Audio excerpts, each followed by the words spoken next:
During the time of darkness and uncertainty, when demons roamed throughout the 9 realms, ravaging through the great gates and throughout Asgard, her soul blazed as hot as her weapon's blistering chamber, sounding off to her vigorously beating heart.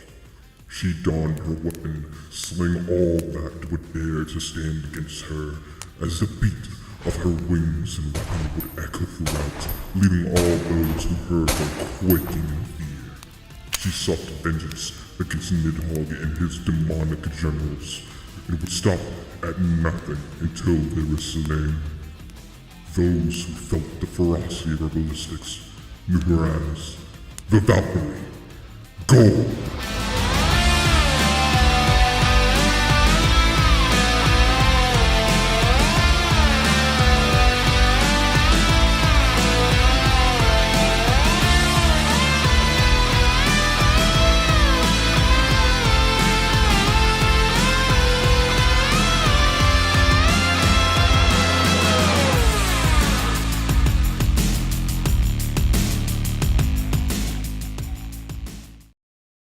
The rhythm game genre is huge. There's so many rhythm games out there, like Demo, Taiko, Voez, Osu, Rhythm Heaven, Guitar Hero, Geometry Dash, fucking Patapon, technically speaking. And it all started with this motherfucker right here. This dog, I think. I'll be honest, I never played the game, but it was the first of its kind as it had defined what a rhythm game is. Tap the corresponding button at the right time, which also corresponds to the beat of the music. You see, before this video, I thought that rhythm games started in Japanese arcades and eventually made their way to other platforms as the game industry progressed. But it's actually the reverse. Parappa the Rapper was a game for Sony's home console, the PlayStation, that released on the 6th of December 1996 and swiftly became the 7th best-selling game of 1997. It also wouldn't be until a full year had passed would another rhythm game be released, but this time in arcades. On the 7th of December 1997, Konami released Beatmania to Japanese arcades. From home consoles to the arcades, this was where rhythm games seemingly stayed for about a year, until the developers of Parappa the Rapper released their next title in Vib-Ribbon, which was also released the same year as one of the most recognized rhythm games in my opinion. Dance Dance Revolution hit Japanese arcades on the 26th of December 1998, and it's considered to be the game to popularize and pioneer the rhythm game genre. It has even received countless versions, ports, and releases to this day. Dance Dance Revolution was so popular that it was one of the first rhythm games to cross from the arcade to the home console in 1999 for the PlayStation in Japan, which was also the year that North America got its first DDR arcade release. Go to any American arcade, I almost guarantee you that there will be a DDR machine or some DDR-esque machine there. People love this game, including myself. Besides looking for Galaga, Tekken, Ice Hockey, and Time Crisis when I go to arcades, I'd also be looking for DDR and any other rhythm games that they'd have hooked up. And from here, the rhythm game scene had started to become much more popular in the United States, with releases like Guitar Hero in arcades and Elite Beat Agents on the DS. Guitar Hero and Rock Band did eventually come over to consoles, and dominated that space for rhythm games in the United States. Their popularity was probably due to both Rock Band and Guitar Hero featuring more Western songs, which of course are more immediately recognizable to the Western audience. And for rhythm game fans, it was something unique in the genre, as a lot of other rhythm games were starting to just mimic that DDR style. But as years passed, more and more developers would begin making rhythm games that deviated from the norm. Games like Sayonara Wild Hearts, Thumper, Beat Hazard, Just Beats and Shapes, Crypto the Necro Dancer, Infinite Guitars, watch my video on that one by the way, Patapon! I really like Patapon. Rhythm games began incorporating more elements than just hitting the button at the right time. Whether it be the way the game was controlled, the mechanics within the games themselves, or just completely throwing the genre for a loop, it was evident that these games became more about the overall experience. Rhythm games also began to become more widely available and accessible. Games like Demo, Citus, Voez, Muse Dash, and Geometry Dash are all rhythm games available on your phone. Hell, Osu is an extremely popular rhythm game with multiple modes, a huge custom song community, is heavily moddable, is free, and can run on low-spec computers. This overall expansion of options and platforms has allowed the door to be open for everyone to have the rhythm game experience. And when it comes to experience, VR rhythm games had exploded into the scene, providing an entirely new way to play rhythm games. Games like Beat Saber and Demo Reborn are fantastic experiences for not just fans of rhythm games, but fantastic experiences overall. Rhythm games both in arcades and out were beginning to evolve, and it'd only be a matter of time until FPS games are everywhere. There are so many different first-person shooter games out there, from Call of Duty to Halo, Titanfall, Battlefield, Killing Floor, Apex Legends, Team Fortress 2, Borderlands, Patapon. Oh wait, with the first game defining the genre being Wolfenstein 3D, released on the 5th of May 1992, the world got its first taste of the first-person shooter genre. There were a few other games released before Wolfenstein, but would it be the latter that created the basis for what an FPS is? But it wouldn't be until the release of the original Doom a year later, on the 10th of December 1993, would the FPS genre become much more popularized and widely known. So popular, in fact, that for a few years after, other games that were released into the genre were called Doom clones, which I briefly mentioned in another video of mine. Go check that out, by the way. That aside, the genre was just getting itself started in the early days of the 90s and would continue to evolve from there, with games like Duke Nukem, Quake, and Half-Life taking the scene towards the later years of the decade.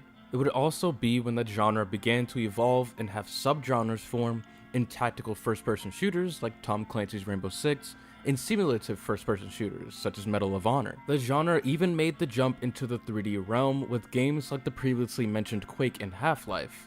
Those, alongside GoldenEye 007, are also heralded as a few of the pioneers of the FPS genre. Hell, GoldenEye is the third best-selling game on its respective console, getting only beaten out by Mario 64 and Mario Kart 64.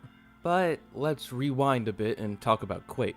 Before it, FPS games utilized sprite work to create a sort of illusion of 3D, while Quake would be the first game to use fully rendered polygonal models and fully rendered 3D environments. Quake would even be the game that began to refine a subgenre of FPS that Doom had started, called the arena shooter, also known as the movement shooter, which is incredibly fast-paced as the player can employ their innately fast movement speed and the abilities at their disposal to dominate their enemies. And just as the title of the genre suggests, movement is the biggest defining trait of these games, and the entire game is typically built around it. People like going fast, and doing sick shit at fast speeds, and based on the number of games that were spawned from this premise in the recent years, it's obvious that it's still as popular as it was back then. I mean, look at this shit.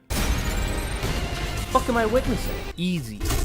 Aw man. From this point, games like Halo and Call of Duty began taking the scene, becoming some of the most popular faces in the FPS genre, specifically on consoles. I myself didn't get involved with the genre until the 2010s with the release of Modern Warfare 3. I also had at this point Halo Reach and Halo 3 DOST, in which I played the former more than the other two previously mentioned games. My FPS experience aside, the genre itself had continued to branch out and create many different subgenres for its games, with people wanting to innovate on the genre.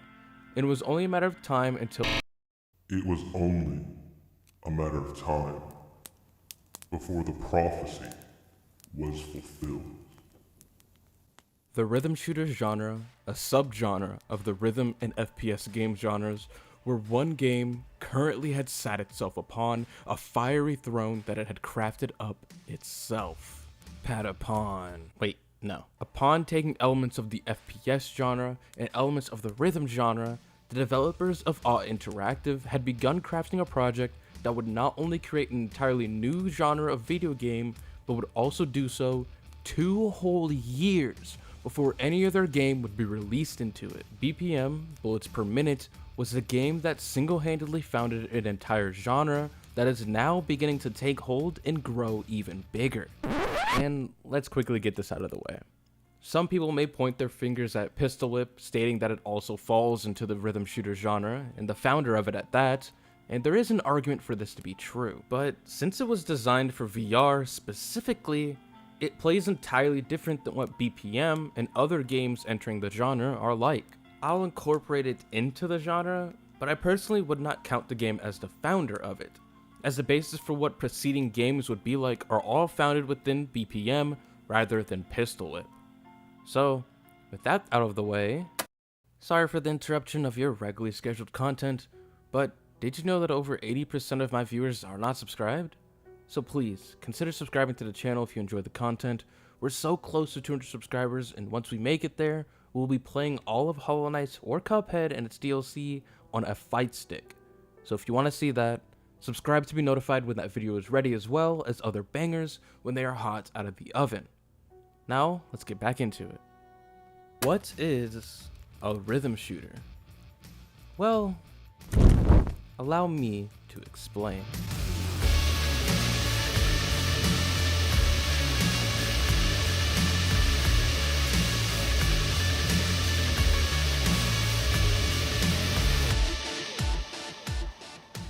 A rhythm shooter takes the FPS and then ties every action you do, minus jumping and moving, to the beat of the music. Reloading, shooting, abilities, dashing, etc. are all actions included in that. The incentive for keeping your actions timed properly are getting a higher score, dealing more damage, or just simply allowing the action to take place. Not keeping beat?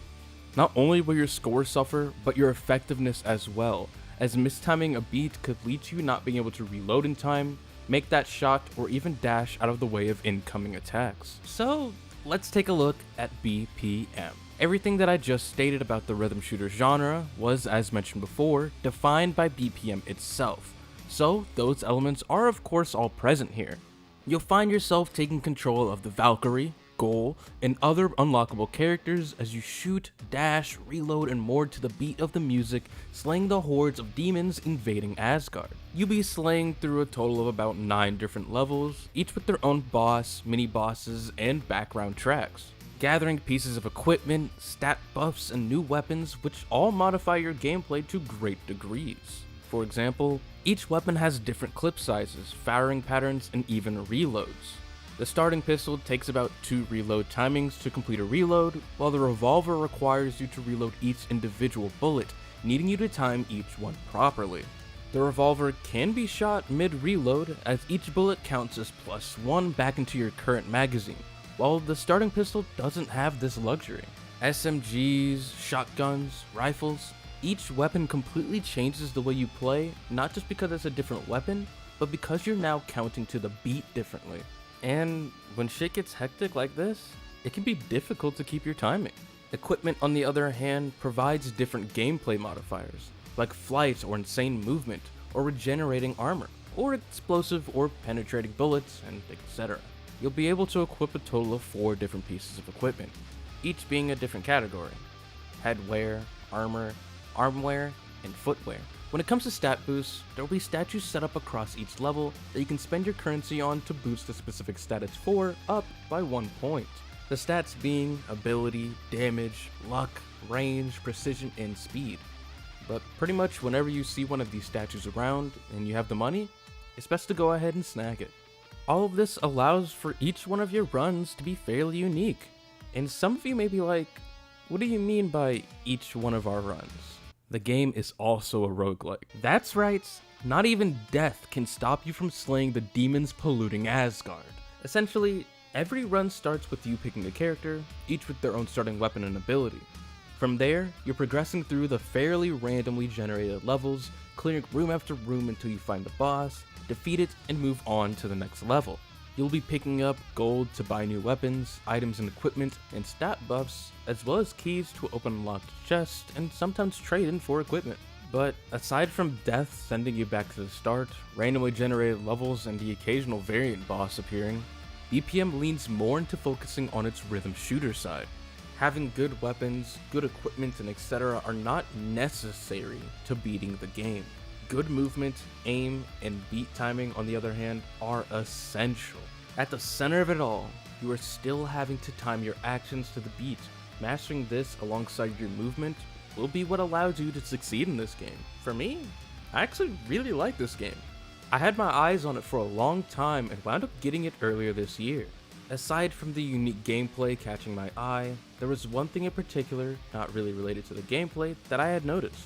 I remember thinking to myself that a lot of these models seem very similar to the game Paragon, which was a MOBA that I loved playing before it was shut down a few years back. When it was shut down though, Epic Games released pretty much all the 3D models for the game to the public for free, so I wasn't too surprised when seeing these models here. But I still wanted to see if it was something that had come up with the community that was surrounding BPM. I did a little digging around and found a few threads about people discussing this, and learned that the devs decided to repurpose the 3D models to cut costs for the game's development, as they themselves didn't have the budget to make entirely new models for the game, as the team was not only rather small at this time, but was still a developing company. Take that with a grain of salt though, I didn't find any proof to confirm this. I personally have zero issue with them doing this, as it shows that they were focused on delivering a good experience despite their limited resources. Aside from that, the game plays well. Successfully finishing a room with a flawless feels great. Each weapon feels satisfying to use.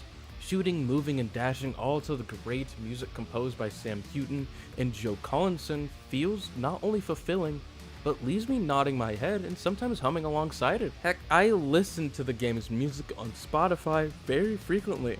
Just take a listen to some of these absolute bangers.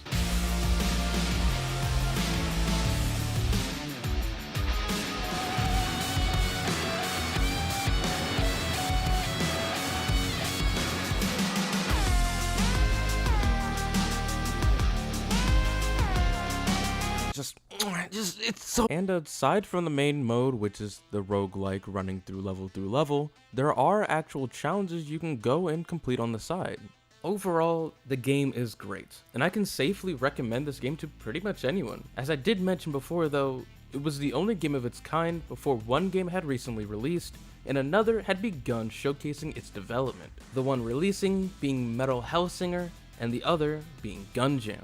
Both games taking the same elements of BPM, but expanding upon them to create unique experiences founded on the basis created by BPM.